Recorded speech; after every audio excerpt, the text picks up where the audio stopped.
গত ৩-৪টে ইলেকশনে ভোট দিতে পারেননি। এবার আমাদেরকে সরকার প্রতিশ্রুতি দিয়েছে শতাব্দীর শ্রেষ্ঠ ইলেকশন হবে। সেই লক্ষ্যে আইনশৃঙ্খলা পরিস্থিতির উন্নতিকল্পে যে আপনারা যাতে করে সুষ্ঠুভাবে ভোট দিতে পারেন, অবাধে ভোট দিতে পারেন, নির্বিঘ্নে ভোট দিতে পারেন, সব ধরনের ব্যবস্থা করা হচ্ছে। আপনারা সকলে আসুন। এবার আমরা উৎসবের মধ্যে দিয়ে সকলে ইনশাআল্লাহ সকাল সকাল ভোট দিতে আসি এবং তা আপনাদের কাছে আপনাদের সাংবাদিক বন্ধুদের মাধ্যমে জনগণের কাছে যেটা আমার দাবি থাকবে, আপনারা আপনাদের বিবেক বুদ্ধি খাটিয়ে আল্লাহকে হাজির নাজির জেনে ভোট একটা আমানত, এই আমানতটাকে যথাস্থানে পৌঁছে দেবেন। আপনারা যাকে যোগ্য মনে করেন, কোনো দল কোনো প্রতীক দেখে না, প্রার্থীর যোগ্যতা এবং তার যে অতীত রেকর্ড আছে এটা দেখে আপনারা যোগ্য এবং সৎ মানুষকে সংসদে পাঠাবেন। এটা আমাদের বাংলাদেশের ভবিষ্যতের জন্য ভালো হবে ইনশাআল্লাহ। এর পাশাপাশি যেই জুলাইয়ের গণভোট আসছে, জুলাই সনদ বাস্তবায়নের জন্য আমাদের তরুণেরা ২৪-এর বিপ্লবে জীবন দিয়েছে একটি বৈষম্যহীন সমাজ প্রতিষ্ঠা করার জন্য। এই সমাজ প্রতিষ্ঠা করার অন্যতম একটা মাধ্যম হচ্ছে জুলাইয়ের সনদ বাস্তবায়ন।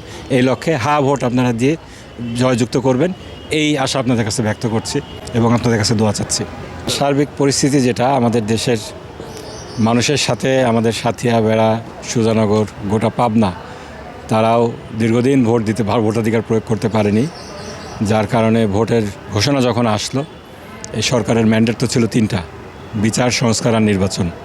এই নির্বাচনের ঘোষণা যখন আসলো, সারা দেশের সাথে আমাদের এলাকার লোকজনও গভীর আগ্রহের সাথে তারা অপেক্ষা করছিল। টানা তৃতীয়বার অর্জন করেছে দেশের সেরা সুপার ব্র্যান্ড স্বীকৃতি বসুন্ধরা টিস্যু, যে তারা ভোট দিতে পারবে।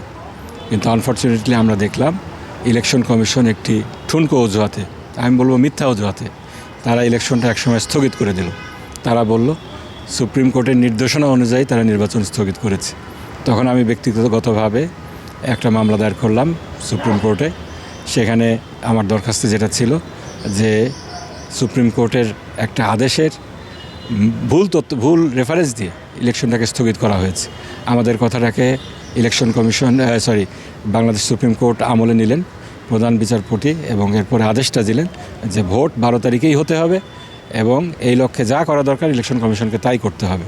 এবং আমাদেরকে সাথে একক যে আসনটা নির্বাচন কমিশন ইনিশিয়ালি দিয়েছিলেন, সেই আসনটাকেও পুনর্বহাল করা হয়েছে। তো এর মাধ্যমে আমি মনে করি এলাকায় একটা চাঞ্চল্য ফিরে এসেছে। এলাকার মানুষ যেভাবে হতাশ হয়ে গিয়েছিল ভোট স্থগিত করার আদেশে, এটা ভোটাধিকার ফেরত পেয়ে আমাদের এলাকার মানুষ অত্যন্ত উৎফুল্ল। তারা ভোট দেওয়ার জন্য অধীর আগ্রহে অপেক্ষা করছে। নিরাপত্তার আমার নিজের কোনো ইস্যু রয়েছে সংশয় বলতে, এলাকার মানুষ অন্যান্য এলাকার তুলনায় আমাদের এলাকা কিছুটা শান্ত রয়েছে আমি বলবো। আইনশৃঙ্খলা পরিস্থিতি ভালো আছে, কিন্তু ইন জেনারেল আমি কয়েকটা এলাকায় গেলাম, কালকেও একটা এলাকায় খেতুপাড়ায় গিয়েছিলাম, সেখানে বলল যে মাদকের সয়লাভ আছে, এর পাশাপাশি গরু চুরি হচ্ছে। তো প্রশাসনকে আমি আহ্বান জানিয়েছি যে টহল বাড়িয়ে দিতে হবে, ইলেকশনকে সামনে রেখে অস্থিতিশীল করার অনেক ধরনের পায়তারা হচ্ছে। আমরা দেখেছি আমাদের আসনটা নিয়ে ষড়যন্ত্র হচ্ছে বিভিন্ন লেভেল। প্রথমে আসনটা নিয়ে হলো, পরে আমার প্রার্থীতা নিয়ে বিভিন্ন ধরনের ষড়যন্ত্র হয়েছে।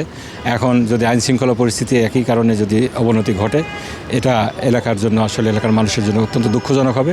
এই জন্য আমি প্রশাসনের কাছে দাবি জানাবো আইনশৃঙ্খলা পরিস্থিতি যেন ভালো থাকে, এই জন্য যত ধরনের ব্যবস্থা নেওয়া দরকার সে ধরনের ব্যবস্থা যেন নেওয়া হয়।